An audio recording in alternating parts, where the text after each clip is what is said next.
ఈ రోజు బంగ్లాదేశ్ స్టూడెంట్స్ ఢాకాలో ఉన్న ఇండియన్ హై కమిషన్ పై దాడి చేశారు. పాక్ ఐఎస్ఐ బంగ్లాదేశ్ లో మనకు వ్యతిరేకంగా చాలా పెద్దగా గేమ్ ఆడుతోంది. మెయిన్ మీడియాకు అర్థం కాని ఎన్నో విషయాలు ఢాకాలో జరుగుతున్న స్పై గేమ్ గురించి ఎక్స్ప్లెయిన్ చేస్తా.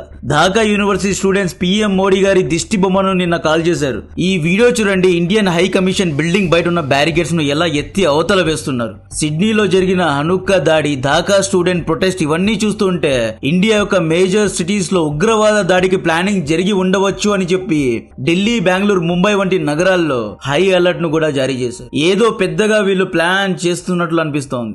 ఆగస్టు 2024 లో ఎలాగైతే షేక్ హసీనాకు వ్యతిరేకంగా ప్రొటెస్ట్ చేశారో అదే విధంగా ఇప్పుడు ఇండియాకు వ్యతిరేకంగా ప్రొటెస్ట్ చేస్తున్నారు. దీనికి కౌంటర్ గా ఇండియన్ ఎక్స్టర్నల్ అఫైర్స్ మినిస్ట్రీ న్యూఢిల్లీలో ఉన్న బంగ్లాదేశ్ హై కమిషనర్ అయిన ఎం రియాజ్ హమీదుల్లాను ఈ రోజు మధ్యాహ్నం 12:30 జవహర్ నెహ్రూ జన్పద్ కు పిలిపించి గట్టిగా గడ్డిపెట్టింది. ఢాకా స్టూడెంట్స్ హద్దులు దాటుతున్నారు. ఒకవేళ ఢాకాలో ఉన్న మా యొక్క దౌత్యవేత్తలపై చేయి పడితే నీపైన దాడి చేస్తాము అన్నట్లు వార్నింగ్ ఇచ్చారు. నిన్న బంగ్లాదేశ్ స్టూడెంట్ ప్రొటెస్ట్ లీడ్ చేసిన నహీద్ ఇస్లాం పార్టీకి చెందిన హస్నత్ అబ్దుల్లా భారత్ యొక్క నార్త్ ఈస్ట్ రాష్ట్రాలను సపరేట్ చేస్తాను, బంగ్లాదేశ్ లో కలిపేస్తాను అన్నట్లు పిచ్చి కూతలు కూశాడు.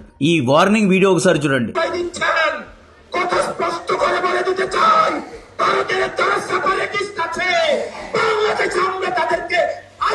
ఈ స్టూడెంట్స్ ఢాకాలో జరుగుతున్న సమస్యలన్నిటికీ కారణం ఇండియానే అంటున్నారు. బంగ్లాదేశ్ లో ఎన్నికలు సజావుగా సాగకుండా తమ పొలిటికల్ లీడర్స్ ను టార్గెట్ చేసి ఇండియన్ రా చంపేస్తోంది అని వీళ్ళు ఆరోపిస్తున్నారు. ఎలాగైతే పాకిస్తాన్ అక్కడ సిలిండర్ పెళ్లిన రానే చేసింది అంటుందో, ఇప్పుడు ఆ రోగం ఐఎస్ఐ బంగ్లాదేశీలకు కూడా అంటించింది. షేక్ హసీనాకు ఆశ్రయం ఇండియా ఇచ్చింది. బంగ్లాదేశ్ కు స్వాతంత్రం వచ్చి 54 ఏళ్లైనా కూడా కంట్రోల్ మొత్తం ఇండియా దగ్గరే ఉంది అని వీళ్ళు ఆరోపిస్తున్నారు. ఢాకాలో ఉన్న ఇండియన్ వీసా సెంటర్ క్లోజ్ అయిపోయింది. ఉస్మాన్ హాదీ హత్యకు కారణం ఇండియానే అని పిఎం మోడీ ఢాకాను ఆక్రమించాలి అని చూస్తున్నాడు అని చెప్పి ఈ స్టూడెంట్స్ పిచ్చిగా ఏవేవో ఊహించుకుంటున్నారు. ఈ పిచ్చి పైత్యం వెనక ఉన్నది జమాతే ఇస్లామీ అనే ఒక పొలిటికల్ పార్టీ. ఎందుకు ఇండియానే టార్గెట్ చేశారు అనే విషయాలు చెప్పే ముందు మీ నుండి కేవలం 1 మినిట్ తీసుకుంటున్నా. యూఎస్ఏతో ట్రేడ్ వార్ ఉన్నా కూడా మన ఆర్థిక వ్యవస్థ 8.2% చొప్పున గ్రో అవుతోంది. 2028 కల్లా సెకండ్ లార్జెస్ట్ ఎకానమీ అవనున్నాం. దేశ ఆర్థిక వ్యవస్థ పెరిగినప్పుడల్లా భారతీయ కంపెనీస్ ఎదుగుతాయి. ఈ కంపెనీస్ లో పెట్టుబడి పెడితే మనం కూడా బెనిఫిట్ అవుతాం. బట్ పెట్టుబడి పెడితే మార్కెట్ లో రిస్క్ ఉంటుంది, హైస్ ఉంటాయి, అప్స్ అండ్ డౌన్స్ ఉంటాయి. బట్ మనం best 50 dividend paying company out of 500 companies. Share holders అయ్యే అవకాశాన్ని బజాజ్ లైఫ్ వారి BSE 500 dividend leaders 50 index fund తీసుకొచ్చింది. దీని యొక్క లాస్ట్ డేట్ డిసెంబర్ 18. ఇంకా 2 డేస్ మాత్రమే ఉంది. లింక్ డిస్క్రిప్షన్ లో కమెంట్ బాక్స్ లో ఇస్తున్నాను. కేర్ఫుల్ గా చదివి అర్థం చేసుకోండి. ఇంకా డౌట్స్ ఉంటే తెలుగులో కస్టమర్ కేర్ కాల్ ఫెసిలిటీస్ ఉంటాయి. ఇంటికి వచ్చి కూడా ఎక్స్ప్లెయిన్ చేస్తారు. ఈ NFA యొక్క ఇండెక్స్ గత 5 to 7 ఇయర్స్ లో 33.6% అండ్ 23.3% CAGR నిచ్చింది. FD లో వచ్చే 5 to 6% రిటర్న్స్ కంటే ఇది ఎక్కువే. దీని యొక్క NAV 10 రూపీస్. ఇక్కడ మీరు బిగ్ ఆర్ స్మాల్ అమౌంట్ ఎంత పెట్టుబడి పెట్టినా మీ మంత్లీ ప్రీమియంలో 120 టైమ్స్ లైఫ్ కవర్ కూడా ఉంటుంది.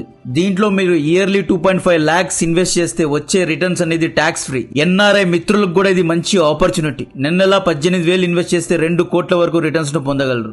దీని యొక్క లాస్ట్ డేట్ డిసెంబర్ 18. ఇంకా 2 డేస్ మాత్రమే మిగిలి ఉంది. లింక్ ను డిస్క్రిప్షన్ లో కమెంట్ బాక్స్ లో ఇస్తున్నా. QR కోడ్ ను స్కాన్ చేసి కూడా చూడగలరు. ఎందుకు ఇండియానే టార్గెట్ చేస్తున్నారు అంటే డిసెంబర్ 12 రోజు ఇంకలాబ్ మోర్చా అనే ఒక రైట్ కట్టర్ ఇస్లామిక్ నాయకుడైన ఉస్మాన్ హాదీను ఎవరో గుర్తు తెలియని వ్యక్తులు చంపేశారు. దీని గురించి ఆల్రెడీ 2 వీడియోస్ చేశా. నెక్స్ట్ రోజు Mohammad Yunus all party meeting పెట్టి ఆ మీటింగ్ లో స్టూడెంట్ పార్టీ అయిన నేషనల్ సిటిజన్ పార్టీను, జమాతే ఇస్లామీను, ఖలీదా జియా పార్టీ అయిన బంగ్లాదేశ్ నేషనలిస్టిక్ పార్టీను అందరినీ పిలిచి ఈ ముదురు నాయకుడు ఏం చేశాడు, ఉస్మాన్ హాదీను చంపింది ఇండియన్ రా కుమారులే అని చెప్పి రా పైన నిందలు వేశాడు. ఉస్మాన్ హాదీను చంపిన హంతకులు బార్డర్ దాటి ఇండియాకు పారిపోయారు అంటే వీళ్ళు రా ఏజెన్సీ అన్నట్లు ప్యారలల్స్ ను డ్రా చేసి ఇండియన్ ఎక్స్టర్నల్ అఫైర్స్ మినిస్ట్రీకు లెటర్ కూడా రాశాడు యూనిస్. ఈ హంతకులను ఎక్స్ట్రాడిక్ట్ చేయండి అని కోరాడు. సో వీళ్ళు రానే ఇదంతా చేయిస్తోంది అని బంగ్లాదేశీ ప్రజలను కూడా నమ్మిస్తున్నారు. బంగ్లాదేశ్ ఒక గార్మెంట్ ఫ్యాక్టరీస్ లో డ్రోన్స్ ద్వారా అటాక్ చేస్తోంది కూడా రానే. బంగ్లాదేశ్ ఎయిర్పోర్ట్స్ ను లేపేస్తోంది కూడా రానే. డ్రోన్ ఆపరేటర్స్ అందరూ మన దురంధరులే అని చెప్పి వీళ్ళు ఇండియాకు వ్యతిరేకంగా విషయాన్ని నింపుతున్నారు అన్నమాట. బంగ్లాదేశ్లో దాదాపు 14 డ్రోన్ అటాక్స్ జరిగాయి. ఇవన్నీ రానే చేస్తోంది అని వీళ్ళు నమ్ముతున్నారు. రాకు బంగ్లాదేశ్లో ఎన్నికలు ఇష్టం లేదంట. షేక్ హసీనాను గద్దెలో మళ్ళీ కూర్చోబెట్టడానికి ఇండియన్ గవర్నమెంట్ ట్రై చేస్తోంది అని ఈ నిబ్బా స్టూడెంట్స్ ఆరోపిస్తున్నారు. అరే, మొదటి నుండి బంగ్లాదేశ్లో ఎన్నికలు జరగాలి అని కోరుకున్న దేశం ఏదైనా ఉంది అంటే అది ఇండియానే. అలాంటిది మేమెందుకు ఎన్నికలు ఆపడానికి ట్రై చేస్తాం? ఢాకా స్టూడెంట్స్ మైండ్ దొబ్బిందా లేదా నాకైతే అర్థం కావడం లేదు. పీఎం మోడీని టార్గెట్ చేయడం, దిష్టి బొమ్మలను తగలెట్టేయడం, ఇండియన్ హై కమిషన్ పైన దాడి చేయడం, ఇండియా యొక్క దౌత్యవేత్తలను చంపేస్తామో అని వార్నింగ్లు ఇవ్వడం, ఈ సిరీస్ ఆఫ్ ఈవెంట్స్ తర్వాత ఫైనలీ జూలై ప్రొటెస్ట్ ను రిపీట్ చేయాలి అనుకున్నారు. ఇండియన్ హై కమిషన్ పైన దాడి చేశారు. ఈ స్టూడెంట్స్ కు జమాతే ఇస్లామీ అనే కట్టర్ ఇస్లామిక్ పార్టీ సపోర్ట్ చేస్తోంది. ఈ జమాతే ఇస్లామీ ఎవరు అంటే 1971లో ఈస్ట్ పాకిస్తాన్ వెస్ట్ పాకిస్తాన్ యుద్ధ సమయంలో బంగ్లాదేశ్ పాకిస్తాన్లోనే ఉండాలి, సపరేట్ దేశం అవ్వకూడదు అని పాకిస్తాన్కు సపోర్ట్ చేసిన పార్టీనే జమాతే ఇస్లామీ. 1971 యుద్ధంలో జనరల్ ఎహియా ఖాన్కు చాలా క్లోజ్ ఎయిడ్స్గా జమాతే ఇస్లామీ పార్టీ పెద్దలు ఉండేవాళ్ళు. జమాతే ఇస్లామీ బంగ్లాదేశ్ లోపలే ఉండేవారు. బంగ్లాదేశీ ఉద్యమాన్ని వ్యతిరేకించేవారు అన్నమాట. ఈ జమాతే ఇస్లామీలు బెంగాలీలు కారు, వీళ్ళు పాకిస్తానీ పంజాబీలు అన్నమాట. తెల్లగా పఠాన్లు, పష్తూనీలు వీళ్ళందరూ. రజాకార్, అల్ షామ్స్, అల్ బదర్ వీళ్ళందరూ బంగ్లాదేశ్ లో ఉంటూ పాకిస్తాన్ ఆర్మీకి కొమ్ము కాసేవారు అన్నమాట. షేక్ ముజిబుర్ రెహమాన్ ఈ రజాకార్లకు వ్యతిరేకంగానే పోరాటం చేశాడు. ఈస్ట్ పాకిస్తాన్ లో ఈ రజాకార్లే బెంగాలీ ఆడవారిపై, బెంగాలీ హిందూ ఆడవారిపై లైంగికంగా దాడి చేశారు. 5 లక్షల మందిని చెడిపేశారు. ఎంతో మందికి కడుపు చేశారు. వీళ్ళ అరాచకాన్ని తట్టుకోలేక అక్కడి ఆడవారు, అక్కడి పేదవారు బార్డర్ దాటి ఇండియాకు వచ్చేశారు. చరిత్ర మర్చిపోయిన బంగ్లాదేశీలు రిలీజన్ పేరు మీద అదే రజాకర్తో కలిసి స్వాతంత్ర్యాన్ని ఇప్పించిన దేశమైన అంటే ఇండియా పైనే దాడి చేస్తున్నారు. ఇక్కడ మనం ఓడిపోయాం అని ఒప్పుకోవాలి. పాక్ ఐఎస్ఐ బ్రెయిన్ వాష్ చేయడంలో మళ్ళీ పాస్ అయింది. దీన్ని కూడా ఒప్పుకోవాలి. బంగ్లాదేశ్ మన చెయ్యి దాటి పోయిందా అంటే ఎస్, చెయ్యి దాటి పోయింది అనిపిస్తోంది. 1971లో వీళ్ళందరినీ ఓడించి ఇండియన్ ఆర్మీ బంగ్లాదేశ్కు స్వాతంత్రం ఇప్పించింది. ఆ తర్వాత ఈ జమాతే ఇస్లామీ పార్టీ మెంబర్స్ పాకిస్తాన్కు పారిపోయి అక్కడ ఆశ్రయం పొందారు. 2013 వరకు జమాతే ఇస్లామీ యొక్క ప్రెజెన్స్ బంగ్లాదేశ్లో ఎక్కువగా ఉండేది కాదు. 2013లో జమాతే ఇస్లామీ పార్టీ ఎన్నికల్లో పార్టిసిపేట్ చేయకూడదు అని చెప్పి హసీనా బ్యాన్ ను విధించింది. షేక్ హసీనా ఒక secular, liberal and pro India నాయకురాలు. యాక్చువల్లీ షేక్ హసీనా యొక్క ప్రాణాన్ని కాపాడింది ఇండియన్ ఆర్మీని. ఈవిడ్ను గెంటేయాలి, బంగ్లాదేశ్లో ఇస్లామిక్ ప్రభుత్వాన్ని స్థాపించాలి అని చెప్పి మద్రసాలో, స్కూల్స్, కాలేజెస్, ఈవెన్ యూనివర్సిటీస్లో కూడా జమాతే ఇస్లామీ విషయాన్ని నింపుతూ వచ్చింది. 2024 జూలైలో షేక్ హసీనాకు వ్యతిరేకంగా స్టూడెంట్ ప్రొటెస్ట్ చేస్తున్న సమయంలో పాకిస్తాన్ ఐఎస్ఐ మళ్ళీ తమకు చాలా కావాల్సిన జమాతే ఇస్లామీను బంగ్లాదేశ్లో దింపింది. ఐఎస్ఐ ఎలా చెబితే జమాతే ఇస్లామీ అలా నడుచుకుంది. ఈ జమాతే ఇస్లామీకు స్టూడెంట్ వింగ్ ఉంది. ఆ స్టూడెంట్ వింగ్ పేరు ఛత్ర శిబీర్. ఈ ఛత్ర శిబీర్ గుండాలు స్టూడెంట్ గ్రూప్స్తో కలిసిపోయి షేక్ హసీనాపై దాడి చేయడం, పోలీసులపై దాడి చేయడం వంటివి చేశారు.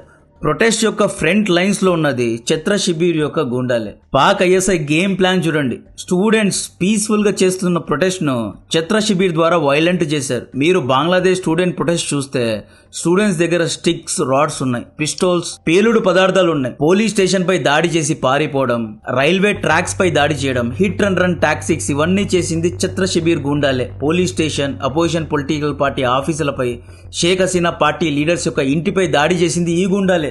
స్కూల్స్ అండ్ పబ్లిక్ బస్సెస్ ను కాల్ చేయడం వంటివి చేసింది ఈ గుండాలే. నయీద్ ఇస్లాం జస్ట్ ప్రొటెస్ట్ కు ఫేస్ మాత్రమే. వెనక నుండి గేమ్ ఆడింది, వైలెంట్ ప్రొటెస్ట్ చేసింది మొత్తం పాక్ ఐఎస్ఐ బ్యాక్ చేసిన జమాతే ఇస్లామీ గూండాలే. 1971 నుండి పాక్ ఐఎస్ఐ, సిఏఏ ఈ ఇద్దరు జిగ్రీ దోస్తుల్లాగా ఉండేవారు. ఆఫ్ఘనిస్తాన్లో ఈ ఇద్దరు కలిసి ముజాహిదీన్లను స్థాపించి యుద్ధం కూడా చేశారు. ఒక ప్రభుత్వాన్ని ఎలా కూల్చాలి అనే ప్లే బుక్ ఆల్రెడీ సిఏఏ దగ్గర ఉంది.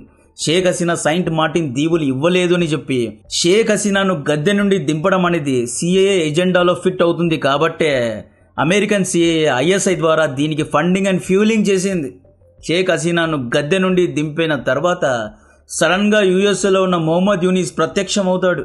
యూనిస్ ఇంటరిమ్ లీడర్ అయిన నెక్స్ట్ డేనే సైన్ పెట్టిన పేపర్ పేరు జమాతే ఇస్లామీ పార్టీపై ఉన్న బ్యాన్ ని ఎత్తివేయడం. జూన్ 1, 2025లో యూనిస్ సుప్రీం కోర్టు ద్వారా ఈ పార్టీ రిజిస్ట్రేషన్ ఓపెన్ చేసి ఎలక్షన్ కమిషన్ కు వీళ్ళను ఎన్రోల్ చేసుకోండి అని ఆదేశాలు కూడా ఇచ్చాడు. Supreme court officially ISI backed Jamaat ఇస్లామీను 1971 యుద్ధంలో బంగ్లాదేశ్ పోరాట యోధులకు వెన్నుపోటు పొడిచిన ఆ జమాతే ఇస్లామీ యొక్క పొలిటికల్ లైసెన్స్ ను రీస్టోర్ చేసింది. ఇప్పుడు ఒక డేటా ఇస్తా, అది చూసి మీరు డెఫినెట్ గా షాక్ అవుతారు. రిపబ్లిక్ గ్రూప్స్ పెట్టిన సర్వేలో బంగ్లాదేశ్ ఎన్నికల్లో ఎవరికి ఎంత శాతం ఓట్ షేర్ ఉంది అని జరిగిన ఒక సర్వేలో 2013లో ఫేడ్ అవుట్ అయిపోయిన ఈ జమాతే ఇస్లామీకు 29% ఓట్ షేర్ వచ్చింది. బంగ్లాదేశ్ ఎన్నికల్లో గెలిచే అవకాశాలు ఎక్కువగా ఉన్న ఖలీదా జియా పార్టీ అయిన బంగ్లాదేశ్ నేషనల్ పార్టీకు, అంటే చాలా పెద్ద పార్టీ, ఏళ్ల తరబడి ఉన్న పార్టీకు కేవలం 30% ఓట్ షేర్ మాత్రమే వచ్చింది. జస్ట్ 1% డిఫరెన్స్లో ఇద్దరు ఉన్నారు. నహీద్ ఇస్లాం స్టూడెంట్ లీడర్ పార్టీ ఉంది కదా, నేషనల్ సిటిజన్ పార్టీ, నహీద్ ఇస్లాం పార్టీకు కేవలం 6% మాత్రమే ఓట్ షేర్ ఉంది. దిస్ మీన్స్ జమాతే ఇస్లామీ ఎన్నికల్లో గెలుస్తుంది లేదా కింగ్ మేకర్ అయినా అవుతుంది. ఇస్లామిక్ సపోర్టర్స్ను కన్సాలిడేట్ చేసి బంగ్లాదేశ్లో ప్రభుత్వాన్ని స్థాపించే అవకాశం జమాతే ఇస్లామీకే ఉంది. వీళ్ళు ప్రభుత్వాన్ని స్థాపిస్తే పాకిస్తాన్ ఐఎస్ఐ బంగ్లాదేశ్ను పాలిస్తుంది.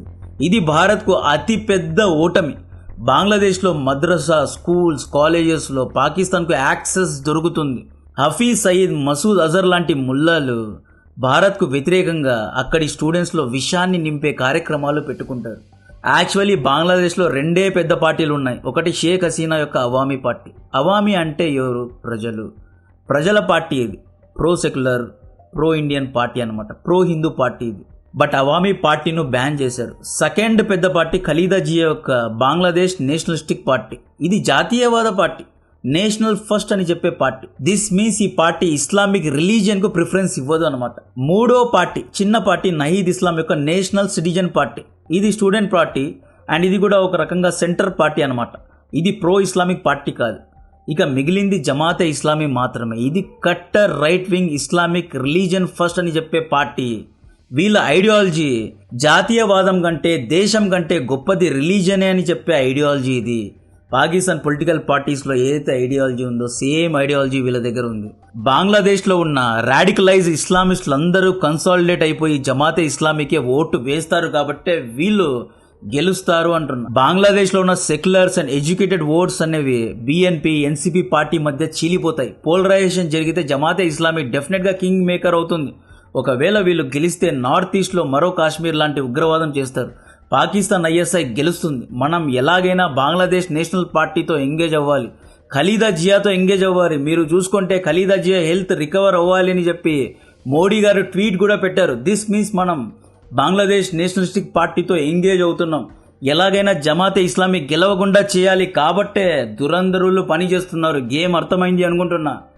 మనకు అత్యంత పెద్ద శత్రువు బంగ్లాదేశ్లో ఉన్నది స్టూడెంట్స్ కాదు, షేక్ హసీనా కాదు, ఖలీదా జియా కాదు, ఈ జమాతే ఇస్లామీ గూండాలను ఓడించాలి. అప్పుడే మనం మన నైబర్హుడ్లో పీస్ను చూడగలం.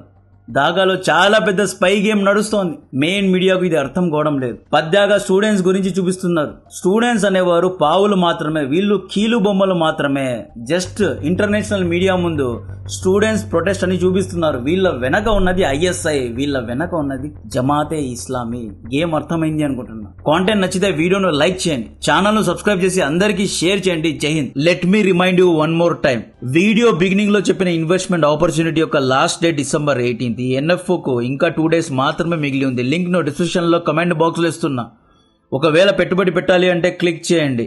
QR కోడ్ లో స్కాన్ చేసి అన్ని వివరాలు తెలుసుకోగలరు.